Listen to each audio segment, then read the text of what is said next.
On reçoit aujourd'hui donc dans les studios de Radio Galaxy Pierre Hourdin, je rappelle qui est champion Midi-Pyrénées Ligue 2 en enduro. Bonjour Pierre. Bonjour.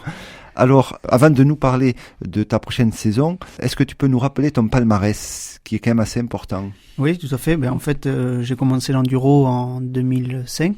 Et puis, en 2007, j'ai commencé un peu à avoir des résultats. Donc, je fais champion Midi-Pyrénées déjà en Ligue 2. Et puis, donc, j'ai renouvelé ça en 2010. Donc, je fais à nouveau champion Midi-Pyrénées en Ligue 2. Et puis là, j'ai dit, c'est le moment de passer en catégorie au-dessus. Donc, je suis passé en Ligue 1. Donc, en Ligue 1, c'est quand même beaucoup plus dur. Il y a un tour de plus.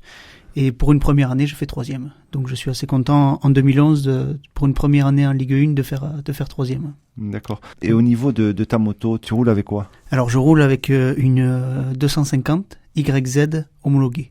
C'est une cross qui a été homologuée pour pouvoir circuler sur la route, donc avec une carte grise et une assurance. Tu es en train de clôturer ton entraînement hiver.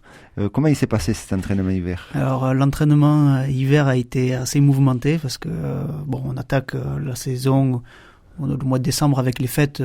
C'est vrai qu'on relâche un peu, on s'entretient, mais on fait pas forcément trop, on force pas trop sur l'entraînement sportif et normalement on commence en janvier. Mais il y a eu la neige. Il y a eu la neige. On peut s'en entraîner en intérieur, tout ça, donc il n'y a pas trop de problème. Moi j'ai eu des problèmes de santé durant le mois de janvier. C'était assez important, donc j'ai dû être arrêté. J'ai perdu 8 kilos, donc j'ai eu interdiction de faire du sport. C'est vrai que pour l'entraînement ça a été assez compliqué, donc durant cette période j'ai pas pu du tout m'entraîner. Et donc là, depuis 2 semaines ou 3 semaines, je reprends doucement le sport et voilà, je m'y remets. Ça me manquait parce qu'un mois à rester à la maison, c'était compliqué. Et donc pour la prochaine saison, le fait que tu sois resté un mois sans t'entraîner, est-ce que ça va pas te porter préjudice? C'est vrai que au début, j'ai un peu stressé par rapport à ça, mais en fait, donc j'ai une course qui sera début mars, mais c'est une course pour moi qui est d'entraînement, une course que je fais de pré-saison pour bien valider les choix techniques, le physique, tout ça. Et après, le championnat de France va commencer pour moi fin avril.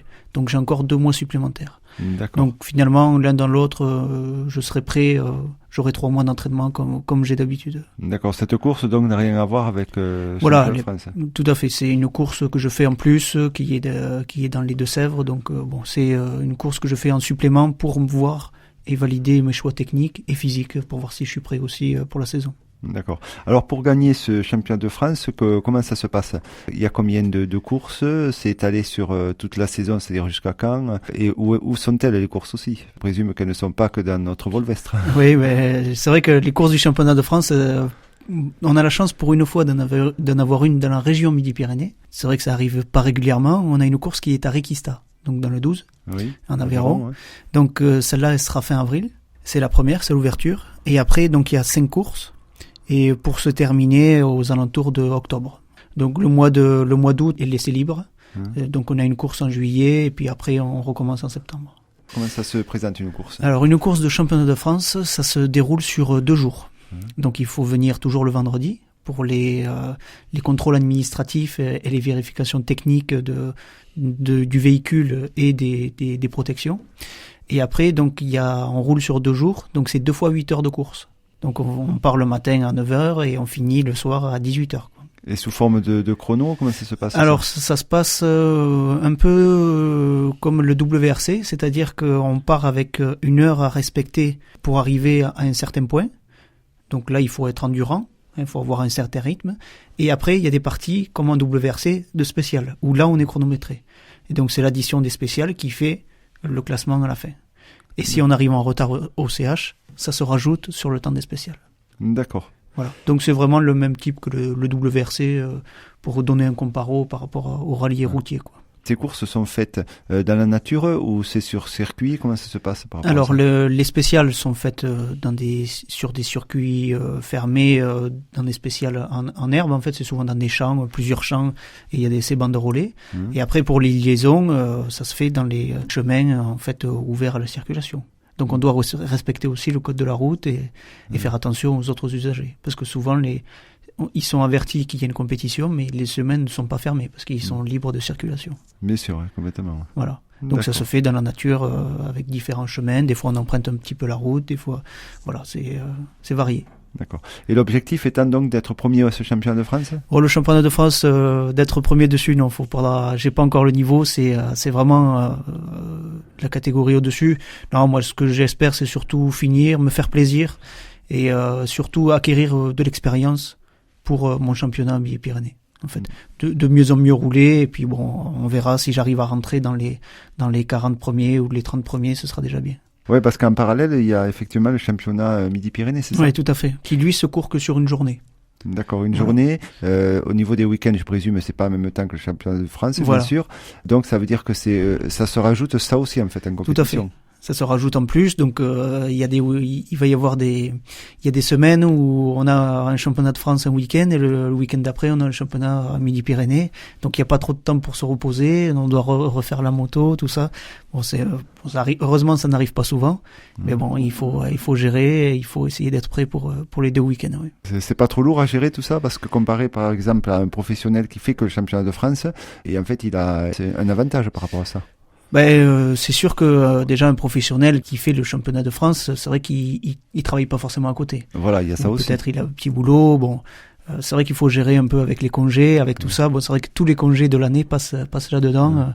Je pars pas 3 semaines l'été parce que justement j'ai plus de congés. J'utilise ça pour les courses, pour être prêt avant, et avoir le temps de préparer la moto et y aller serein. Voilà, parce que ça, il faut bien le rappeler que vous n'êtes pas professionnel, et c'est pour ça d'ailleurs que vous recherchez aussi des sponsors pour pouvoir assumer ces compétitions. Oui, tout à fait, parce que bon, il y a un coût qui est quand même assez conséquent.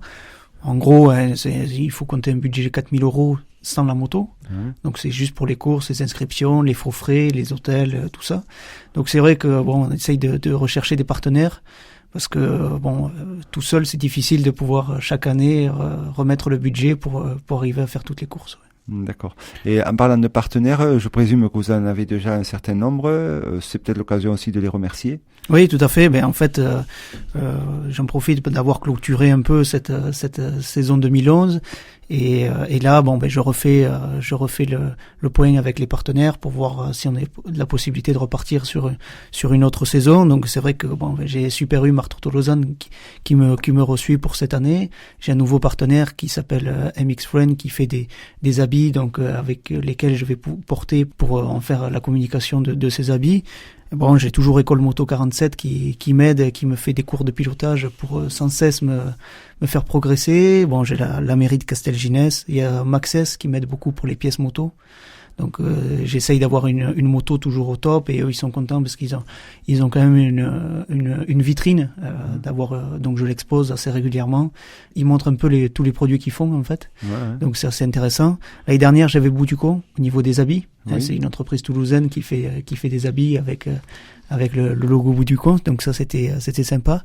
Et puis avec mon travail j'avais des relations qui me permettent d'avoir des entreprises qui sont de la climatisation qui m'aident un peu des clients à moi qui ont joué le jeu et qui m'ont aidé là-dedans parce qu'ils savent que c'est pas évident. Donc voilà, ils m'ont un peu aidé l'année dernière. Il y avait les boissons explicites aussi, ce sont les boissons énergétiques de Toulouse. Donc c'est vrai que je roule, j'essaye de faire travailler un peu les acteurs locaux. C'est important. C'est important. Donc il y a Free Enduro qui est un gros partenaire au niveau communication parce que c'est un site qui est spécialisé dans l'enduro sur la région sud-ouest. Donc on retrouve toutes les courses, on retrouve l'actualité, on discute sur les forums, donc on s'y retrouve tous et c'est vraiment sympa. Donc on peut discuter, on peut s'organiser des sorties. Donc voilà, c'est un partenaire qu'il faut pas oublier. Et puis Yam Service qui m'a pas mal aidé sur la moto aussi. D'accord. Et malgré donc tous ces sponsors, il en faut d'autres. Oui, parce que c'est vrai que c'est pas évident. Chez certains, on nous donne plus ou moins de choses, mais c'est pas évident d'avoir de l'argent. Donc on fait du partenariat, on fait de l'échange, mais il faut toujours avoir plus de sponsors pour arriver à boucler la saison. Oui. Est-ce qu'on peut rappeler aussi des coordonnées, un site? Oui, tout à fait. En fait, on peut voir suivre en fait, toute mon actualité, parce qu'en fait, j'essaye de communiquer par rapport à mes courses. Donc je fais une vidéo après chaque course, je fais un petit résumé écrit. Donc on peut le retrouver en tapant Pierre Ourdin directement sur Google. Et en fait on va tomber directement sur mon blog. En fait c'est Pierre Ourdin tout attaché -enduro hourdin.blogspot.com. Ok. Et pour Hourdin, on rappelle, c'est Hourdin. Tout à fait. D'accord. Merci Pierre. Eh bien, on vous souhaite bonne chance. Eh bien, merci. Et puis, on verra bien avec ce premier enduro qui se passe le 1er mars. On fera un point après pour voir comment ça s'est passé et voir un peu ce qu'il faudra corriger. Complètement. J'espère que vous viendrez en parler à la radio. Il n'y a pas de souci. On fait comme ça. Merci. Merci.